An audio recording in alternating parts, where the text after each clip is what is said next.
Yeah, yeah, you are my African queen. Ooh, Lord, ooh, Lord.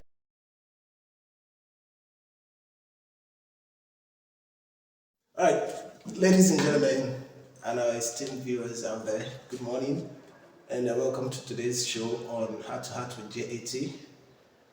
This episode, we said let's talk about sex, and we want to look into some infections or diseases that affect sexual performances, especially amongst couples, because we know that these days, one of the major issues that is plaguing the marital home today is that of lack of adequate performance, especially from the men. So most women go out there to seek for satisfaction. And as our own part of contribution to the growth of the society, we decided to bring your way today things that you need to know and how to avoid them or how to treat any of them should you be unfortunate to have any of them. So, I remain yours, JAT, Mr. Pristine. And with me today in the studio is no other person than an erudite medical microbiologist, medical laboratory scientist, a man of God, an ordinand, a priest in making. I'll let him tell us a little bit more about himself. So, sir, you're welcome to today's show on Pristine TV. Please, can you tell us a little about yourself? Okay, thank you very much. My name is Thompson Authority Chinasu. By God's grace, I'm a medical microbiologist and a medical scientist. And by God's grace, a priest in making, with where experience. I've worked in lab in various hospitals in Lagos and in Aba, and I have witnessed many things and so many challenges in marriages that women and men are facing in their various homes. And some of those things is on and on about lack of satisfying one on bed. Okay, all right, sir. Thank you very much. You've heard from the horse's mouth. Yeah, he's qualified, even though single, but medically he's qualified to talk about this. So forgive him for being single. I promise you before this time next year we'll dash him one woman. All right. So let's roll. Okay, sir. As we said, infections and diseases that affect sexual performances in the Zosa room, as one time president will say. The Zosa room is very important in marriage. Yes. Marriage is more physical than spiritual. The intimacy is there, and sex is one thing that binds couples together. But unfortunately, many people are passing through severe pains in that particular department of marriage. Alright, so, but many of our viewers may not know what infection or disease, STI and STD is all about. So please, can you throw a little light on STIs and STDs? Okay. Sexual STI, sexual transmitted infection. These are infection got or being transferred from an infected partner to an uninfected partner through unprotected sex. When one who is infected with an infection has sex with someone who is not infected with an infection in an unprotected way, definitely the person free from the infection will contaminate it. And these infections can come through. It must not only come through sexual intercourse. We have different types of sex. We have oral sex, we have anal sex, and we have the normal sex we do, which is normal for everybody. Now, we can get this infection through oral sex by kissing. We can still get this infection through anal sex, and we can still get it through the normal sex. Infections, the difference between sexual transmitted STI and STDs. Sexual transmitted disease are diseases caused by infections through sex. Okay. Now, All diseases are not contagious, but all infections are contagious. All infections are okay. That's beautiful one. Okay. All right. Wow. I think you must have learned something. Because I just learned something. That the diseases are often caused by infections, but which is to say that when infection stays there for a while, it degenerates to disease. Okay. But a big one. We've been hearing sexually transmitted infections, sexually transmitted diseases.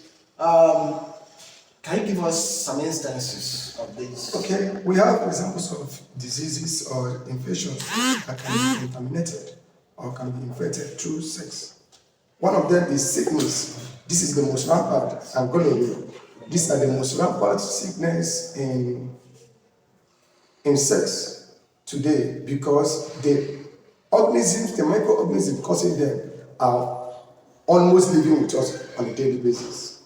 Now, in a man, for a man to contact or be infected,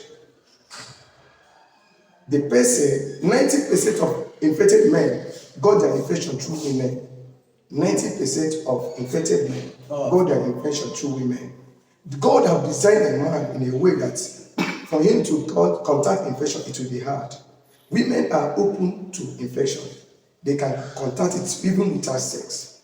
They can even contact it even by their own self. When they didn't take care of their body, when they didn't, on their own this, they didn't take proper care of it, all those things. But for a man to contact infection, 90% is as a result of sex. When you are having an unprotected sex with an infected patient or infected person, you contact it. Now, gonorrhea have dealt with many people today, and it also affects our performance on bed. When someone is infected with gonorrhea, at first you might not know. Now, if you sleep with a woman that is being infected with gonorrhea, the woman might be free. Infection can last in a woman's body for 1 year, 2 years without being noticed. But in a man, within a space of 1 week, it will start surfacing, showing the signs.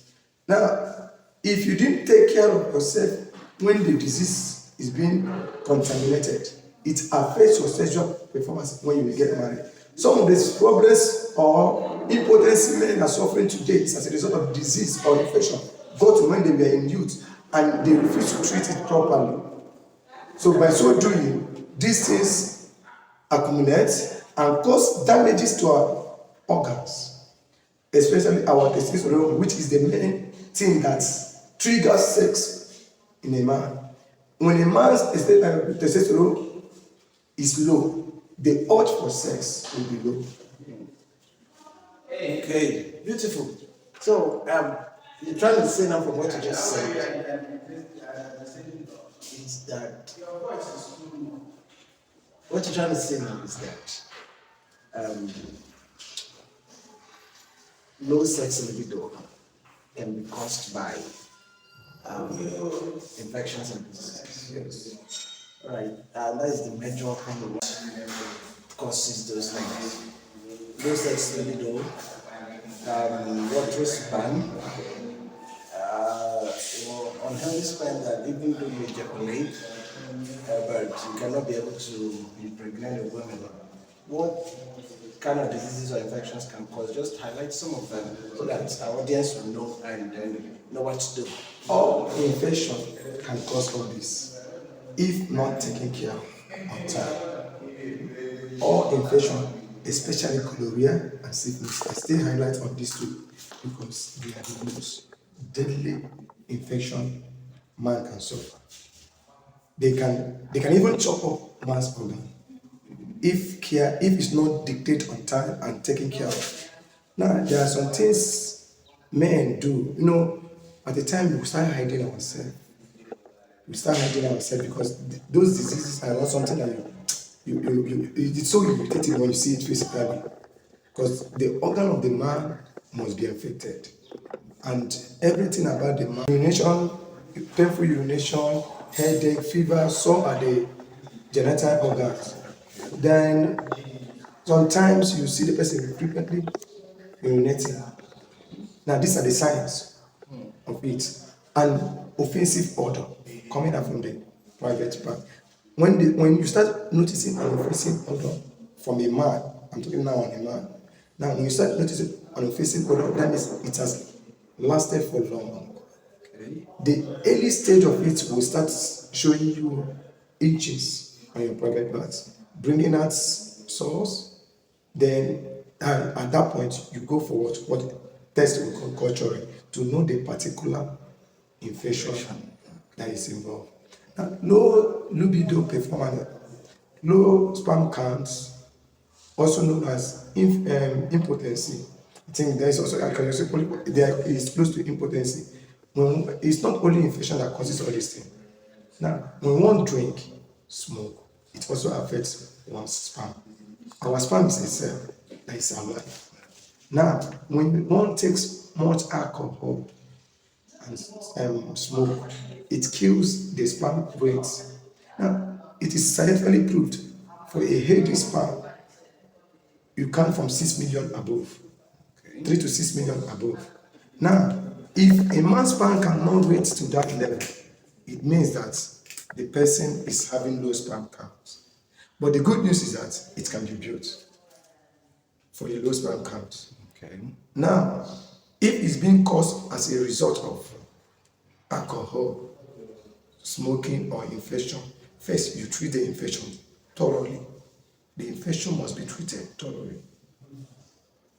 And once you are treating infection, you also treat your partner. This is a mistake we married men or we married people do.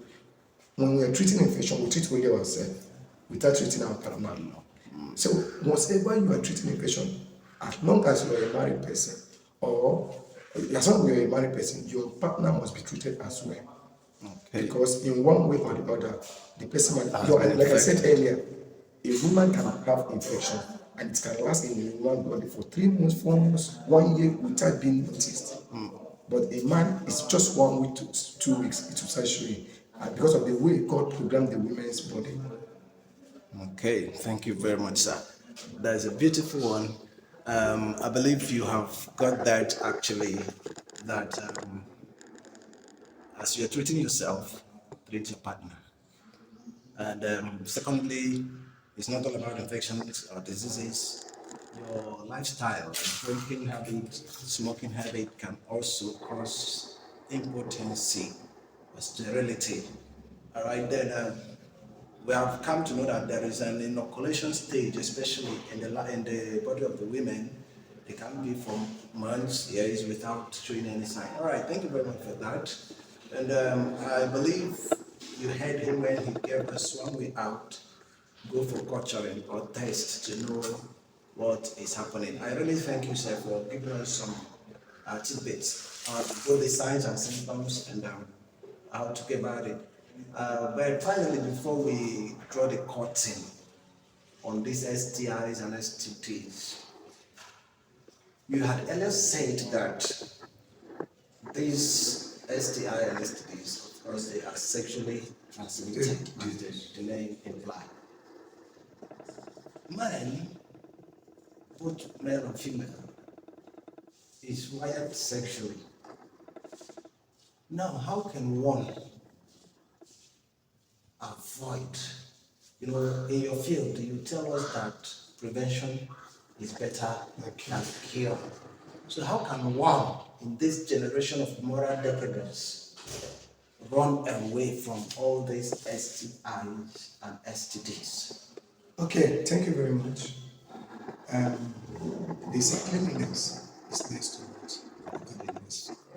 Our environment matters a lot. Like I said earlier, for a man to contact or to be infected, the 90% of it is as a result of sex from an infected person. But for women, their environment can cause it. So most of the infection gotten by men is as a result of having intercourse with an infected person. But that of a woman, most of the 90% of the infection gotten is as a result of poor hygienic. Your personal hygienic and your environmental hygienic. Okay. Now, when your environment is very, very dirty, as a woman, there is every tendency you can be infected. The woman's body, the woman's body is full of stuff. Our body is full of stuff. So when we didn't take care of our body and we use our dirty hands to touch, as a woman, to touch our private part, definitely the microorganisms in our body will transfer that there and they will cause disease. Remember, these microorganisms, God created them to be favorable to us, but when their environment is not good to them, it causes harm. So, number one prevention to stop this, you keep your environment clean. As a woman, your pants you use sun dry. I don't advise women to dry their pants because there are some microorganisms that can survive at that level, mucus and other things. But when you sun dry it makes it dry. When you do sun dry, you can iron. It also helps to keep you what I did. Now, some women use soap to wash their private part. It's not good. Washing your private part with soap also causes the environment and the microorganism environment there to be what? To be at risk because it will not be conducive for them. Thereby they will cause infection to the woman. Now, some also use dirty water before you wash your private part. Okay, another thing is the washing of our private part for a woman. Some wash from back to front. It should be from front to back. Okay. Now, by so doing, you are keeping yourself what? Healthy. And make sure the fluid that is coming out from the vagina is alkaline in nature. Now, if your vagina is dry, the rate of infection is high. The rate of compounding infection is high. But when the vagina is a little bit wet, the fluid that is coming helps to prevent or protect the vagina from contaminating infection. It is very, very highly alkaline. It kills organisms that are dangerous to the vagina. Now, another thing is, if you know you are married, I don't advise married men to cheat on a woman. Now, if a man, you know that you really want to have intercourse with your wife, and you know that your wife is infected, go with condom. It's not something bad. You are protecting yourself. Go with condom. Prevention is better than cure. So when you do this, you'll see yourself being what? And stop sleeping with these young girls outside. Like I said, most of the infection gotten by men is as a result of exposure to unprotected sex. When we didn't give ourselves that discipline, we get infection and we transfer it to our woman. And then the next thing we start accusing our women. And another way is to abstain from it. When you find that your woman is infected or you're infected, the best way is just to leave it. Treat yourself. Give yourself months and observe. Because there's what we call incubation period. There will be a time you deactivate the organism, not kill it. Maybe you think that the organism is dead. At that point, it's at its deactivated stage. It will not be active. It will be unactive. At that time, you will think it's not working. A time shall come, it start incubating, start growing, and it showcase, and it will form a resistant body to the particular drugs you took to deactivate it. Okay. And it will be very, very difficult to cure. All right. Thank you very much. Because of our time, we will come back next time. But take home from this prevention, how to prevent this. We had earlier been told how to cure it. Should you have it, go for a test, and that test result will determine the kind of drug you're going to take for it. But prevention is better than cure. Your health is your wealth. So how to avoid it from our guest? He had earlier said, keep your environment clean, your personal effects clean, disinfect your area. Be clean. Cleanliness is next to godliness. Then, the best of it all is abstinence, both on the single and on the married, total faithfulness to your partner. But don't forget, if you have it, as you're treating yourself, treat your partner. And as a single person, if you must indulge in sexual activities, protect yourself. All right, thank you very much, sir. We really appreciate your coming to the studio today. And we hope you come again. Yeah. Viewers, I know you must have learned one or two things. Just drop your comment there, your questions, so that next time we put your questions, drop your questions. Follow us on all social media platforms, on our Facebook pages, our profile on Facebook. Follow us on YouTube. Just subscribe on Pristine TV. Then on Instagram, X, or Twitter. Just follow us everywhere, and you will not lose any vital information that we'll be dropping here from time to time. I remember yours, JAT. This is Heart to Heart, JAT. Today we talked about sex and infections and STDs. And then we'll come again this week with another new episode. Thank you very much, and share this video. Thank you. Subscribe to my channel.